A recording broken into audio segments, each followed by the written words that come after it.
Salut les gars, j'espère que vous allez bien. Bienvenue dans un tout nouveau Deborah's Talk. Now from the top, make it. Now from the top, make it drop. That's some wet ass pussy. Now get a bucket and a mop. That's some wet. Welcome to back. Pour combien de temps? I don't know. Bon.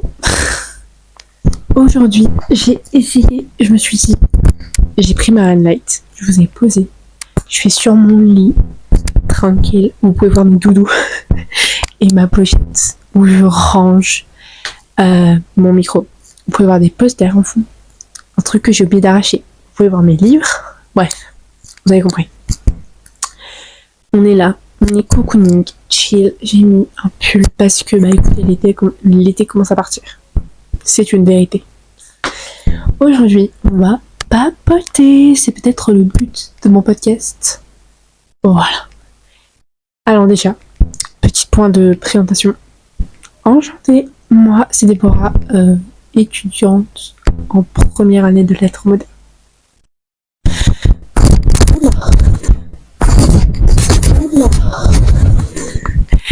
Et je suis lectrice et poétesse. Poétesse à mes heures perdues. Lectrice à temps plein.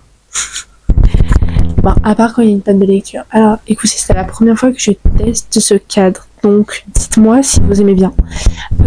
Pour ceux qui ne savent pas, pour ceux qui ne suivent pas forcément mon compte, je fais mes études pas là où j'habite. Donc, je suis chez mes grands-parents. Voilà.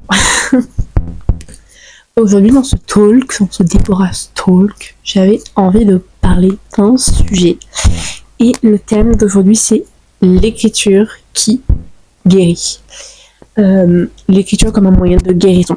Donc voilà, on va le voir ça en 6 étapes. 5 étapes. 6 étapes en comptant ce que je vais vous dire maintenant. Mais vous avez compris. J'ai voulu faire ce podcast parce qu'il y a deux trucs. Un truc que j'ai écouté, un truc que j'ai lu.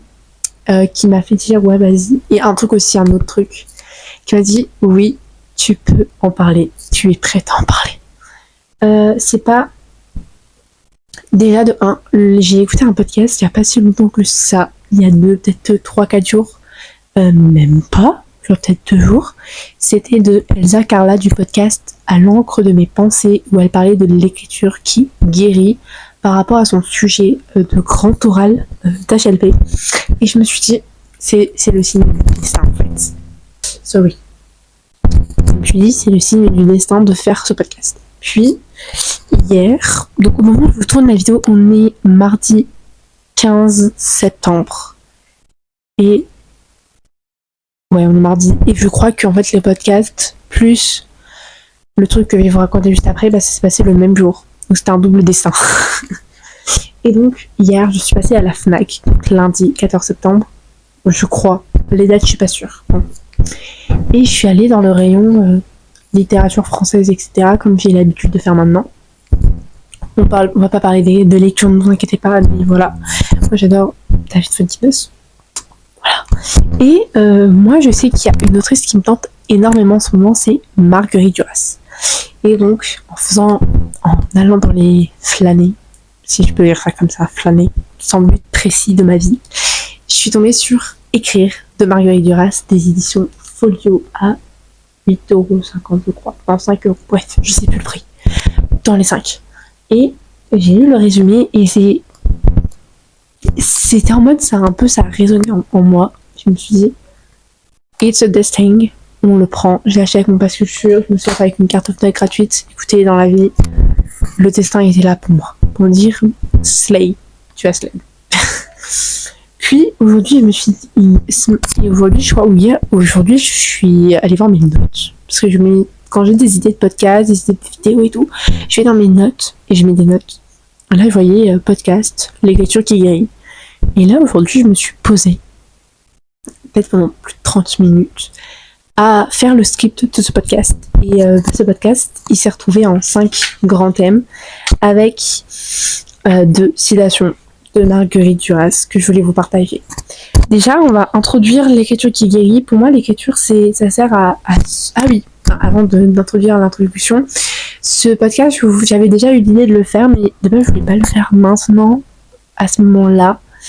Je vous le tourne le 15 septembre, mais il peut être posté en octobre, il peut être posté n'importe quand je serai prête à le poster. Pas quand je serai prête, mais quand ce que je vais faire, je pourrais le poster. Voilà, parce que normalement, il y aura un épisode de podcast en octobre. Voilà. Alors, pour introduire l'écriture qui guérit, pour moi, écrire, c'est survivre, c'est se libérer, mettre des mots sur ces mots, sur ce qu'on vit, sur ce qu'on pense, sur ce qu'on ressent. Et en fait, c'est pour juste, en gros, c'est pour apaiser la douleur. Et en fait, c'est pour peut-être redonner un sens à tout ce qui s'effondre autour de nous. Dans ce podcast, je vais prendre beaucoup d'exemples sur moi, sur ma vie en tant que poétesse.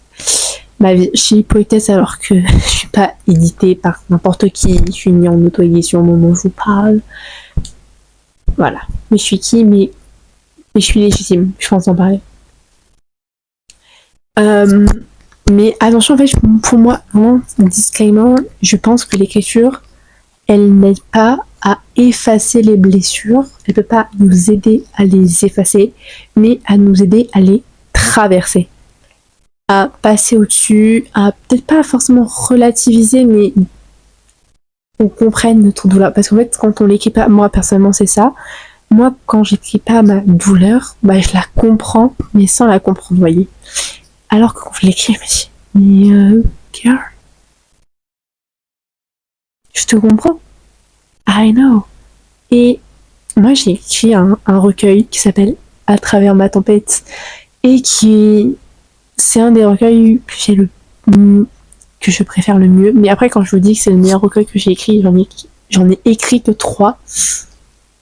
Je mets des mots sur mes mots, le pouvoir des mots et À travers ma tempête. Mais en fait, je vous dis, ouais, c'est le meilleur À travers ma tempête. Ma chérie, c'est juste au moment là, c'est au meilleur. Mais avant, c'était je mets des mots sur mes mots. Avant, c'était le pouvoir des mots. Mais je sais qu'au fond de moi, à travers ma tempête, il y a une résonance assez particulière dans mon cœur. On en reparlera peut-être dans un autre épisode de podcast. Tout ça. Et voilà. J'avais un autre truc à dire, mais je ne sais plus ce que je voulais dire. Ah oui. Et en fait, moi, peut-être je vais en parler dans l'autre épisode, mais j'avais quand même envie de le dire aussi, de pourquoi moi je trouve que l'écriture me guérit du monde. Alors, pas forcément tout le monde, mais moi m'a guéri en partie. Déjà, je suis une poétesse. Après ça, c'est propre à chacun ce que je vais dire, mais moi, je n'arrive plus à écrire de romans. J'arrive plus à apaiser ma douleur à l'aide des romans. Je l'ai fait à une période en écrivant La vie ou la mort, mais c'était avant, c'était au début de ma mini carrière d'écrivaine, d'autrice, et maintenant en maniant les mots avec la poésie, avec les métaphores, les rimes, etc., bah, je trouve plus de sens à ma vie. Voilà, donc on va arrêter de faire l'intro, je pense qu'elle est assez bien développée, mais ne vous inquiétez pas, dans cet épisode je vais pas mal essayer de développer des points. J'ai mis que des phrases, j'ai essayé de mettre même des citations d'auteurs connus ou des autrices même. Voilà, alors il y aura un côté plutôt personnel et après un côté plutôt pour le monde entier. Parce que voilà. Alors, premier point que je voulais aborder, c'est pourquoi on peut dire que écrire guérit notre âme. Je vais beaucoup me répéter par rapport à l'intro, mais c'est pour vraiment apaiser son cerveau. En fait, l'écriture, que ce soit sous forme de roman, de poème, bref, sous plein de formes différentes, c'est un dialogue entre le soi-même conscient et le soi-même inconscient, le soi-même intérieur, le soi-même extérieur. Et en fait, mettre tout sur papier, ça donne en fait une cohérence à nos émotions, parce que souvent dans notre cerveau, c'est un peu par-ci, par-là, vous voyez, c'est pas ordonné. Mais en fait, quand on met sur papier, la plupart du temps, je dis bien la plupart du temps, mais on en parlera après des formes d'écriture, on essaie que ça soit ordonné. On réfléchit aux mots. On réfléchit à tout ce qui est. Alors que des fois, dans notre tête, on réfléchit pas forcément. Les overthinks. On comprend. Et genre, pour moi, je ne me dirais pas une overthinks. Je ne pense pas que j'en suis une. Je vais pas m'auto-diagnostiquer, loin de là. Mais écrire quand j'avais trop de pensées dans ma tête, que ce soit positif ou même négatif, écrire m'a fait vraiment du bien, littéralement. Alors maintenant, vous parlez, là j'ai mes 2 romans devant moi. Aussi, écrire, ça permet de nous libérer, de se libérer ce qui nous pèse au plus profond de notre âme, et de transformer cette douleur en force. Alors, transformer cette douleur en force, je suis d'accord et pas d'accord. Au moment où en fait t'écris, t'es pas d'accord avec ça. Mais au moment, en fait, quand tu te dis, quand t'es pas forcément guéri, mais quand tu sais que cette douleur ne t'atteindra moins fort qu'avant, bah tu sais que c'est une force en fait. L'écrit, en fait, c'est la vie. En fait, écrire, c'est laisser une trace pour l'humanité. C'est comme si, en fait, tu faisais de la musique. En fait, écrire, mais en fait, la musique aussi. Faire de la musique, ça guérit, je pense. Mais c'est pas un domaine que je touche. Voilà. Et j'avais une citation de Virginia Woolf qui dit « Je me libère de mes angoisses en les inscrivant sur le papier ». C'est une citation qui est totalement vraie, qui est en rapport avec cette partie de mon podcast. Virginia Woolf, toi et moi, on a peut-être été copines dans un temps nouveau, dans un temps ancien, dans un temps nouveau. Je vous jure les gars, il n'est même pas 22h, il est 20h, mais je filme ce podcast. Donc je suis pas fatiguée forcément. Et je trouve que voilà, j'avais un autre à dire. J'avais aussi envie de parler des différentes formes d'écriture thérapeutique. J'en ai noté 4. Alors, première forme d'écriture, le journal intime. Le journal intime, tu peux le faire en continu, genre pas en continu, genre tous les jours, ou tu peux le faire à des moments où tu as envie. Mais moi, je trouve que le journal intime, après, ce que je vais dire après, ouais et non, parce que, genre, en fait, c'est déjà, en fait, je pense que dans le journal intime, on a la sensation qu'il n'y a pas de jugement. On n'est pas jugé, mais avec les autres formes créatives, c'est à peu près la même chose, on a la même idée, et en fait, on est sans filtre. Il y a un exemple du journal intime qui est hyper connu, c'est Anne Frank. Anne Frank, elle a écrit un journal intime pendant la Seconde Guerre mondiale. Anne Frank est une juive qui s'est cachée à Amsterdam dans une maison cachée par une bibliothèque, et elle est décédée malheureusement à Sade de la libération du camp d'Auschwitz, et sa sœur est décédée aussi par le typhus, si je dis pas de bêtises. Et bah Anne Frank, elle a essayé de survivre en quelque sorte grâce à l'écriture dans son livre, si mes souvenirs sont bons. Elle avait pas de très bonnes relations avec ses parents, avec les colocataires qu'il y avait, avec Peter, etc. Et elle utilisait l'écriture comme un moyen de guérison, un moyen pour se sentir plus humaine. Voilà. Puis pour moi, il y a aussi l'écriture expressive, où en fait tu vas tout déverser sur le papier. En fait, tu vas prendre ta tête. Et tu vas tout déverser sur le papier sans réfléchir, sans relire. En fait, tu vas pas chercher à faire des belles phrases, à faire des belles rimes et tout. En fait, tu vas tout déverser pour te libérer, genre, d'une surcharge émotionnelle que t'as. Mais genre, tu vas faire tout ça. En fait, tu vas tout décharger. Sans filtre, sans rien. Puis, il y a... j'ai fait aussi mes recherches. Alors, les deux là. Celui-là, c'est quelque chose que j'aurais pas pensé.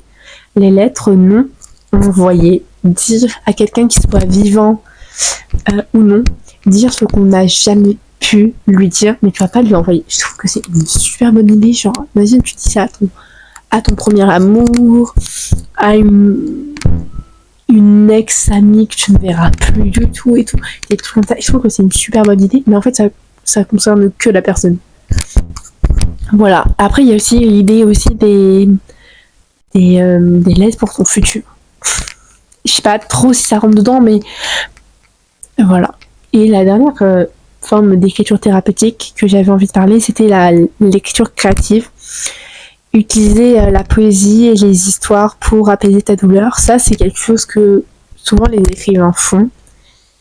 C'est d'utiliser ce moyen. Attends, non, je me couche. Les gars, là on commence à être dans la période où on a tous le nez qui coule. Ouais. C'est merde. Bon, bref, comme je disais, d'utiliser la poésie pour transformer, ou même des histoires imaginées ou non réelles, etc., pour apaiser la douleur. Je pense qu'on l'a tous fait dans sa vie, au moins une fois. Moi, en fait, littéralement, la vie ou la mort est un exemple concret du début de ma mini-carrière d'autrice, d'écrivaine, de poétesse, tout ce que vous voulez, dans l'écriture. C'était vraiment un truc. Moi, le souvenir que j'ai de la vie ou la mort, c'était le livre que j'ai écrit pour fuir l'école. Ça veut tout dire. Je mets des mots sur les mots et le pouvoir des mots est beaucoup plus vague pour moi. Mais par exemple, à travers ma tempête, c'est pour fuir ma douleur, pour guérir de ma douleur, pour montrer au monde entier que malgré que tu touches le fond, que tu touches les enfers, que tu touches le fond, genre le noir, tu verras toujours ta lumière bientôt. Sun girl. Voilà. On a fini cette deuxième partie. J'espère que ce podcast n'est pas trop brouillon. En fait, j'ai des notes, mais j'ai envie d'être spontanée aussi. Je suis sûre, ça m'énerve. Hop. Puis, alors, le thème, la troisième partie est un titre assez vague, c'est l'écriture comme le miroir de soi. Pour moi, en fait, écrire, c'est, en fait, on écrit sur du papier et en fait, ça laisse figer le moment. Et en fait, plus tard, on va se relire. Moi, potentiellement, je vais peut-être relire, je mets des mots sur mes mots, le pouvoir des mots, et en fait, je vais voir et je vais découvrir qu'en fait, j'ai guéri. J'ai potentiellement cicatrisé, j'ai évolué. Alors, peut-être tu vas dire, oui, mais peut-être j'ai pas grandi, peut-être j'ai pas évolué. My girls. Tu évolues et tu grandis toujours. Même si c'est des micro-détails, tu grandis et t'évolues toujours. Ta personne évolue et grandit toujours.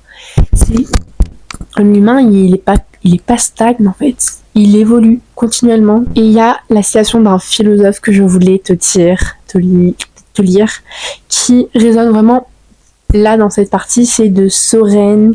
La citation vient de Soren Kierkegaard, bref, je sais pas prononcer. Écoutez, Sorry Girls and the Boy.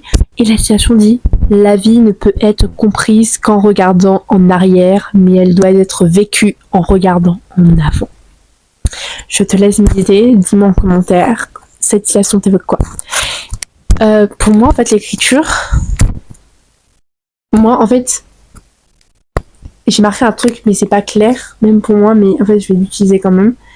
Je vais prendre un exemple de mon recueil. À travers ma tempête, en fait, il y a un truc qui se passe en moi. À travers ma tempête, j'utilise pour montrer que le passé m'a blessée. En fait, attendez, je vais essayer d'être claire. On va prendre ma tempête en deux. Le début à travers ma tempête de mon recueil à moi, c'est le passé, je montre le passé qui m'a blessée, mais la fin, je montre le futur qui m'appelle, l'avenir qui m'appelle. Voilà, je sais pas si t'as compris. Et il y a une citation de Marguerite Duras dans son livre Écrire, que j'en ai déjà parlé, à la page 80. Je te donne les pages, je te donne les références aussi. Je te dis papier. Alors, mais même si l'écriture... elle dit... Mais même si l'écriture, elle est là, toujours prête à hurler, à pleurer, on ne l'écrit pas. Ce sont des émotions de cet ordre, très subtiles, très profondes, très charnelles, aussi essentielles et complètement imprévisibles qui peuvent couver des vies entières dans le corps. C'est ça l'écriture. C'est le train de l'écrit qui passe votre corps, le traverse. C'est de là qu'on part pour parler de ces émotions difficiles à dire, si étrangères et qui néanmoins, tout à coup, s'emparent de vous. Je trouve que ce texte résonne particulièrement avec pas forcément cette idée, et j'avais envie de partager cette citation assez longue. En fait, on a souvent des émotions qu'on enfouit dans notre corps, et l'écriture permet de les, pas forcément de les nommer, de les comprendre, de se sentir légitime, si je peux dire ça comme ça. Si je peux dire ça comme ça. La quatrième partie et la dernière partie avant la conclusion, c'est écrire pour renaître, pour guérir. On renaît grâce à l'écriture. Spoiler alerte, la guérison n'est pas immédiate. Voilà, c'est progressif. Spoiler alerte, hein. Je vous dis ça, je dis rien. Exemple sur moi encore. Je dis souvent que j'ai guéri grâce à ce livre, mais je dis pas toute la vérité. Parce que j'ai guéri. C'est-à-dire quoi, j'ai guéri? Ça veut dire que j'ai atteint le bonheur total? Spoiler alerte. Le bonheur total, selon les philosophes, n'existe pas. On part sur de la philosophie, c'est pas... J'ai pas envie d'aller vers là ce soir, ok? Mais la guérison, en fait, déjà de 1, juste pour te le dire, la guérison n'est pas linéaire. Tu vas penser guérir, mais en fait, tu vas redescendre. Après, tu vas stagner. Tu vas être contente. Tu vas dire, ah, putain, j'ai guéri, super. Non, tu vas redescendre. Voilà. La vie, elle est comme ça, les gars, c'est des montagnes russes. Je tiens à te le redire, hein. Il y a une citation, je voulais pas faire... En fait, j'avais envie de parler sur cette partie, mais en fait, je me sens pas encore prête pour en parler un peu plus, alors... Paul Valéry, un poète, va te le dire pour moi en une citation qui dit « Écrire, c'est donner une forme à ses pensées et donc déjà les guérir de leur désordre. » Il a tout dit. Et écrire, en fait, ma girl, va prendre un stylo après ce podcast. Tu prends un stylo, tu prends tes clics, tes claques, tu t'écris sur le tel, sur du papier, bref, n'importe où, mais t'écris tes émotions les plus profondes. Tu te poses 10, 15, 20 minutes, 30, bref, tout ce que tu veux. En pleine nuit, en pleine journée, va écrire, ma girl. Et voilà, moi vraiment alors déjà spoiler alert, j'écris pas pour avoir un but, moi j'écris pour apaiser ma souffrance. Ouais les gars, je pense que la guérison, elle vient pas... En fait, je suis d'accord avec ce qu'il dit Paul Valéry, mais pas totalement. Pour moi, la guérison, elle vient pas que avec l'écriture. Il y a plein de choses autour qui changent. Si tu changes d'environnement, de milieu de vie, par rapport à tes relations, tes passions. Moi, je pense dans ma guérison, il y a dans mon début de guérison, si je peux dire ça comme ça, il y a plein de trucs qu'il faut que je prenne en compte. Il y a l'écriture, oui, à travers ma tempête, et joue un rôle important, on va pas se mentir. Il y a aussi la lecture qui joue un rôle important. Il y a aussi mes amis, ma famille, bref, il y a plein de trucs qui prend en compte, mais ça peut-être on va potentiellement en parler dans un autre épisode de podcast, parce que j'ai plus envie de vous parler de la guérison. Je crois que... Attendez. J'ai peut-être potentiellement déjà des talks.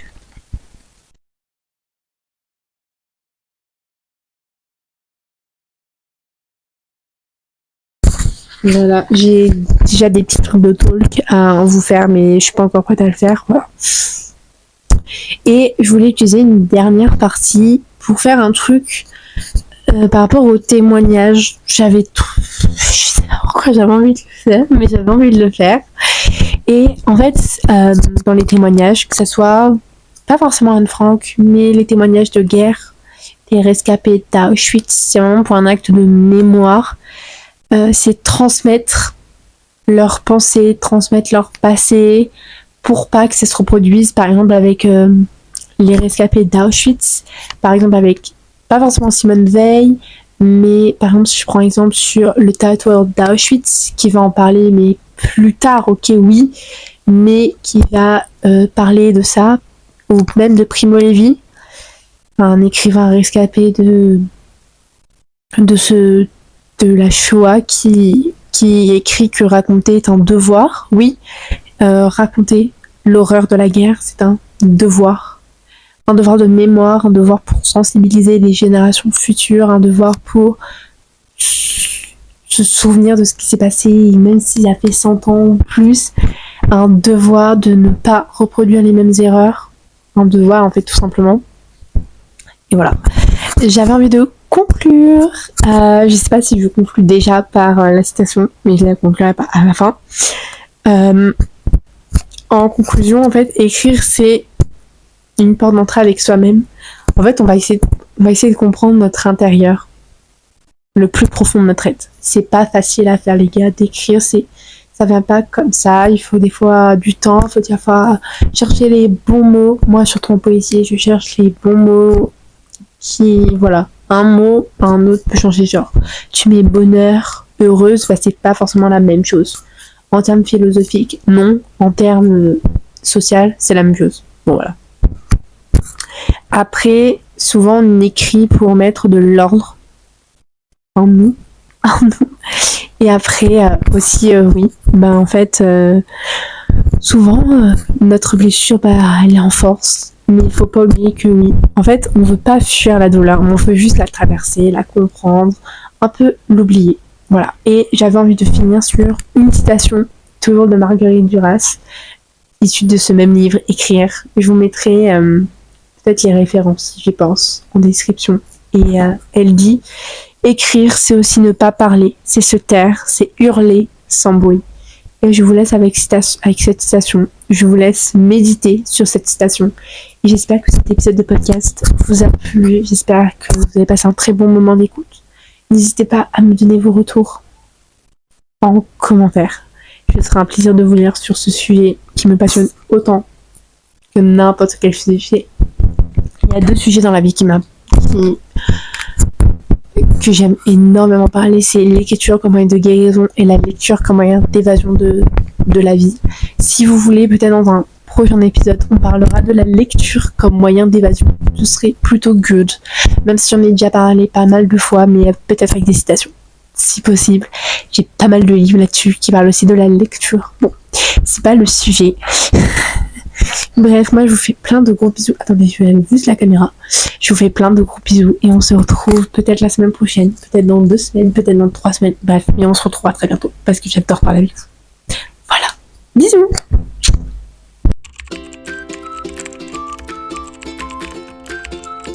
Je suis très heureuse de vous annoncer la sortie de mon recueil en auto-édition. T'inquiète pas, ça c'est l'ancienne couverture. La nouvelle, elle est beaucoup plus belle.